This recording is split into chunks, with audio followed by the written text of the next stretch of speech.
Hi guys, जय हनुमान। स्वागत आप सभी का आपके अपने चैनल में। जेईई मेन 2025 के सेशन 2 की डेट्स रिलीज होने के साथ ही अब स्टूडेंट्स को यह बताना बहुत जरूरी है कि आखिर एग्जैक्टली एनटीए ऑफिशियली जो डेट अभी रिलीज की गई है, जिनमें 2nd, 3rd, 4th, 7 और 8 अप्रैल को आपका 5 डेज के अंदर 9 शिफ्टों में बी टेक एग्जाम होने जा रहा है। तो आखिर आपकी पर्टिकुलर शिफ्ट में कितने बच्चे एग्जैक्टली एनटीए के थ्रू डेट और शिफ्ट रिलीज करने के बाद एग्जाम दे सकते हैं। अगर हमने आपको पहले एक बात ये बोली है कि पर्टिकुलरली ऐसा लगता है कि जेईई मेन सेशन 2 के एग्जाम में करीबन 11,60,000 बच्चा एग्जाम देता हुआ दिखाई दे रहा है। अब इस डेटा को अगर हम थोड़ा सा एग्जीक्यूशन बेस में समझें तो 12,58,000 बच्चा पहले ही जेईई मेन का बी टेक का एग्जाम दे चुका है। 12,58,000 में से वर्स्ट से वर्स्ट केस में 75% के आसपास बच्चा सेशन 2 के लिए दोबारा एग्जाम देता है, क्योंकि हर किसी को ऐसा लगता है कि अभी जो मेरा एनटीए स्कोर आया है मैं इससे सेटिस्फाइड नहीं हूं। बड़ी संख्या में ऐसे बच्चे होते हैं जो इस दौर से पहले ही निकल जाते हैं। अगर अब वर्स्ट से वर्स्ट केस में ये मान के चले कि 75% बच्चा 12,58,000 बच्चों में से एग्जाम देगा, जो कि 9 लाख करीबन 40,000 के आसपास से अप्रैल के अंदर जनवरी जेईई मेन वाला बच्चा रजिस्ट्रेशन किया होगा और वो एग्जाम देगा।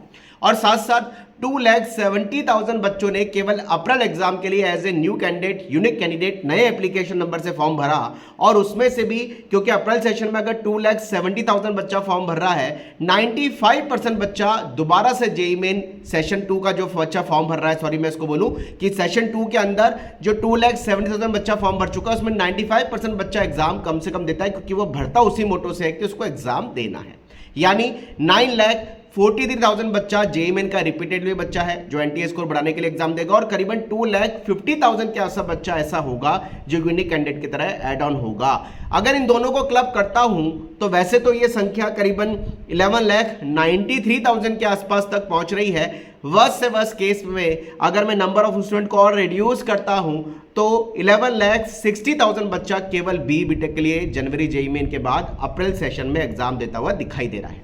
अगर 9 से इसको डिवाइड करें कि 11,60,000 के आसपास बच्चा, 9 से इसको अगर हम डिवाइड करें तो टेंटेटिवली 1,29,000 के आसपास ये फिगर पहुंचता हुआ दिखाई देता है कि जेईई मेन के जनवरी के बाद अब अप्रैल सेशन में पर शिफ्ट में 1,29,000 से 1,30,000 के आसपास तक बच्चा एग्जाम दे सकता है।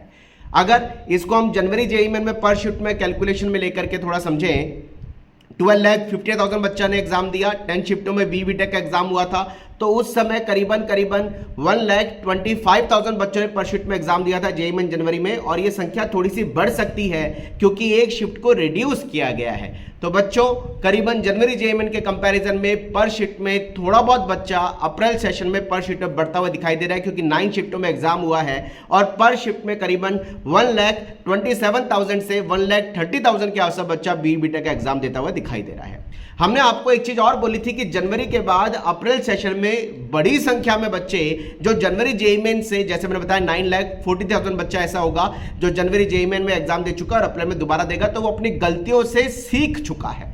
बड़ी संख्या में ऐसे बच्चे होते हैं जो जनवरी जेईई मेन में छोटे छोटे मिस्टेक को इंप्रूव करते हैं और उसको अप्रैल में अप्लाई ना हो और उसको अप्रैल में एग्जीक्यूशन सही डायरेक्शन में करते हैं। इस वजह से ऐसा देखा जाता है कि जनवरी में जिस पर्टिकुलर मार्क्स पे जो परसेंटाइल किसी भी शिफ्ट में आई है, उसमें अगर उसी स्टैंडर्ड का पेपर आएगा तो हर शिफ्ट में जो जनवरी जेईई मेन में हमने देखा उसमें 5 से 10 मार्क्स पर परसेंटाइल पे बढ़ेंगे।